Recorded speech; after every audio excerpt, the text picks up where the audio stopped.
What's up, everybody? Welcome to the Draymond Green Show YouTube channel. Make sure you hit that subscribe button. Make sure you like the post that you love. Thank you. I read something where you said your investment, your sale of the Mavericks is an investment in specific partners as well as a bet on real estate being important to the future of NBA ownership. What was the reason? Can you share a little bit more or clarify a little bit more of that for me or for our audience? Sure. Look at Chase, right? Look what Joe and that whole crew did, right?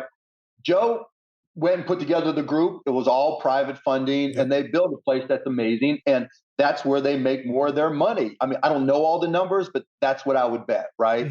Because and look how much they spent to get there. Yes. I don't know that shit at all. Right? Yes. I did this because I love basketball. I didn't do this to try to make as much money as I could. When we would do stuff, it wasn't like, okay, I got to hit this budget, and it'd be like, okay, whatever. And that it was good sometimes, and it got me in trouble sometimes, right? Because I wasn't paying attention to that side. But now with the new CBA and the way media is changing, I know technology and media cold, man. I grew up with that. I know that stuff in and out. I couldn't build a Chase Center if I wanted to.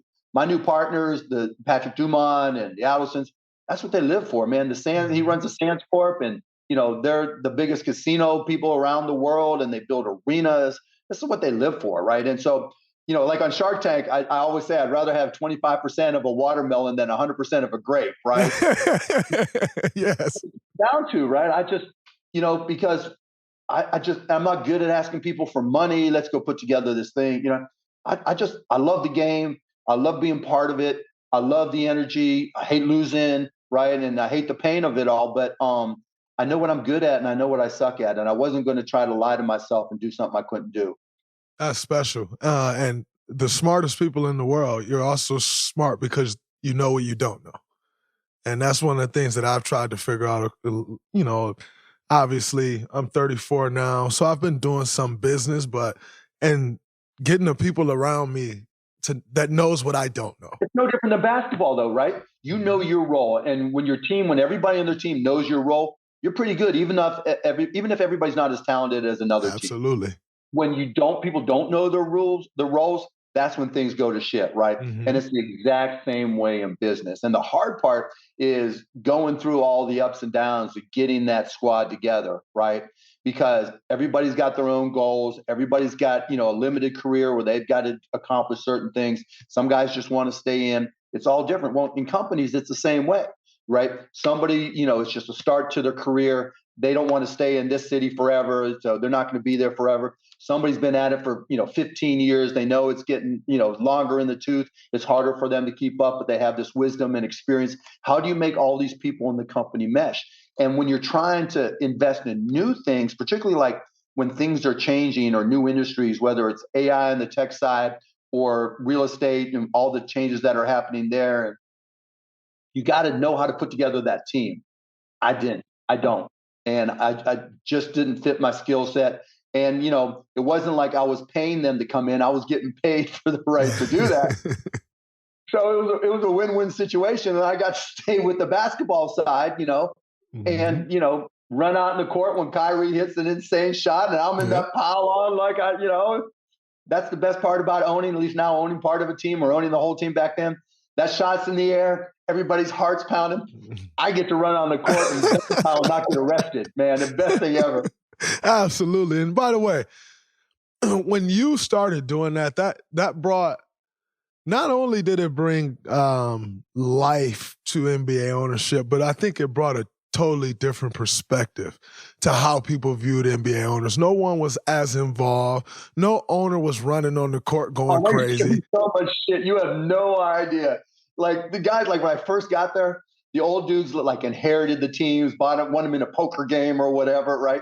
I'd be in a meeting, and one time they were like, "Shut the fuck up! You've never done anything in this league." And then I called the dude by the wrong name because I just got there, and it's like, they were just killing me all the time, finding me. Like the first time I got fined, we were in Minnesota, and I always wanted to set the tone that there was no job on the basketball side that I wouldn't do, right? Even on the other side, for that matter, business side. And so I want, the guys who sit on the floor, the equipment guys, and then they'll get up, they'll take your jersey, whatever, give you your warm-ups and everything. I'm sitting with those dudes, right? Because I want to get to know them better. I want to see their job, and I want to be close to the team. Just get the feel for the vibe, right?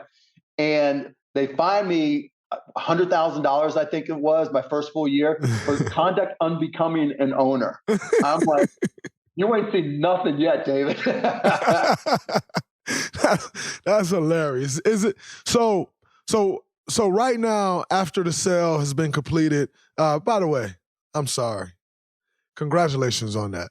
Thank you. So many times, I'm really sorry because I have a huge pet peeve. Just like yourself, we have friends that are doing incredible things. And so oftentimes, because our friends have had so much success, right? Like you see something where it's like, Mark once sold broadcast.com in 99 for $5.7 million. So I don't really need to hit him and say congratulations about selling it for $3.5 billion, excuse me, right? Like, and that happens so oftentimes to people that's had success over and over and over again. And so I apologize. Congratulations on that. It's okay. I'm okay with it. I appreciate it. Thank you. No problem. So what is your role currently now with the Dallas Mavericks once you've completed the sale? Basketball. Just basketball. Okay. I don't have to worry about anything else. Nico and me and just, because when you're the general manager, by the way, Nico's done a phenomenal job. Yes, man. He has. Right. He's a stud.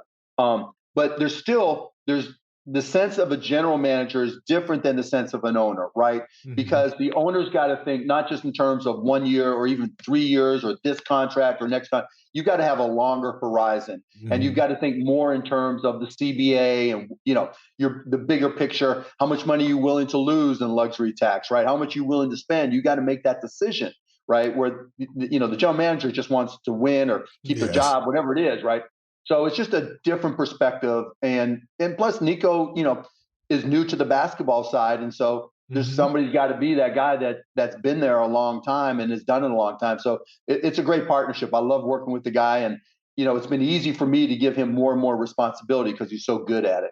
Yeah, no, Nico's incredible. I had the opportunity to work with Nico for my first 9 years in the NBA, I want to say, when he was with Nike, and he was always incredible. He was always very honest, which I can always appreciate. He was always extremely honest with me. If I called him and I'm like, Nico, I want a signature shoe, Nico's response probably would be, Dre, I love you. You can't sell a signature shoe. Like, always just honest. He felt a silent assassin. He's like, he's a silent assassin, right?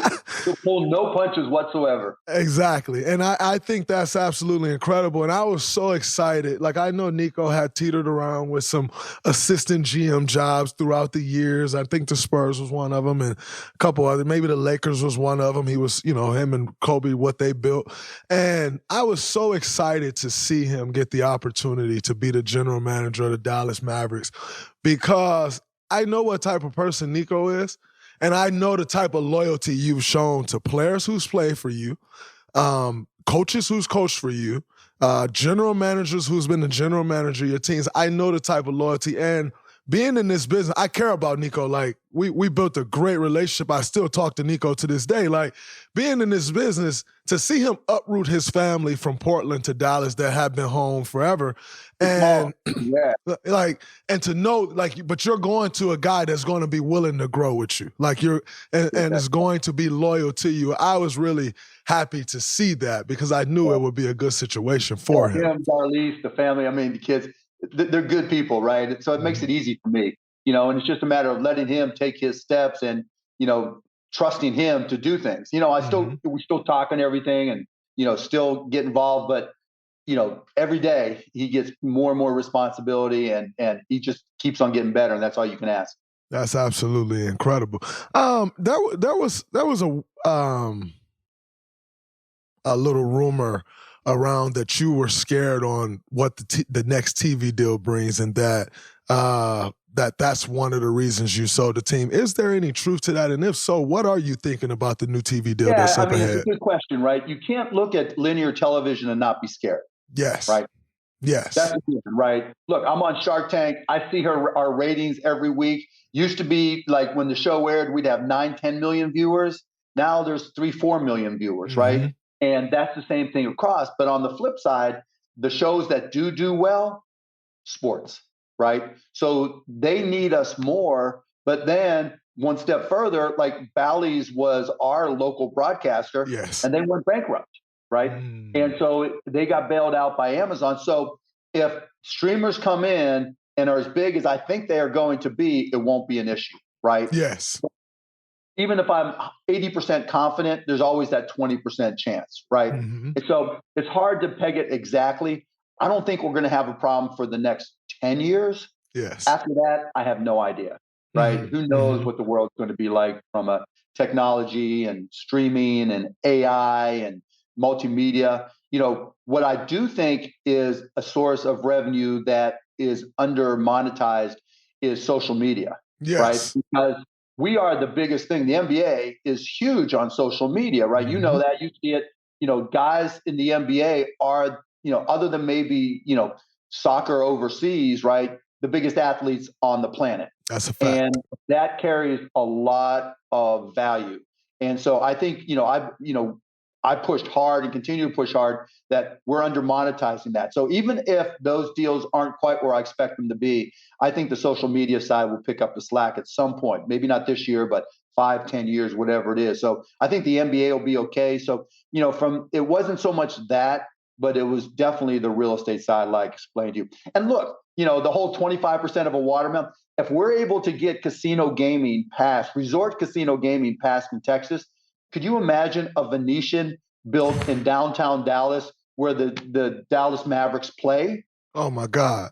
By the way, I love Dallas. So that's like music to my ears. I love that city. It's a great city, right? Yes, it is. Now I just saw something like between Dallas Fort Worth, we're up to 8 million people. And we're like the 5th largest, DMA. So there's nothing but upside down here, but you need somebody who knows that business to take advantage of it. All right, the NBA season is in full swing, coming down the stretch. Then we move right into the playoffs in April, May, and June. I can't wait. Spice things up with DraftKings Sportsbook, an official sports betting partner of the NBA right now. All you have to do is put down $5 and get $150 instantly in bonus bets. Pretty good trade-off. I pay $5, I get $150. North Carolina listeners, do not forget. Welcome to the party. DraftKings Sportsbook now live in your state, North Carolina. Download the DraftKings Sportsbook app. Takes 90 seconds. The code is Colin, C-O-L-I-N. Again, 90 seconds. Download DraftKings Sportsbook app. Put in Colin. New customers bet $5, get $150 back in bonus bets instantly. That is the trade.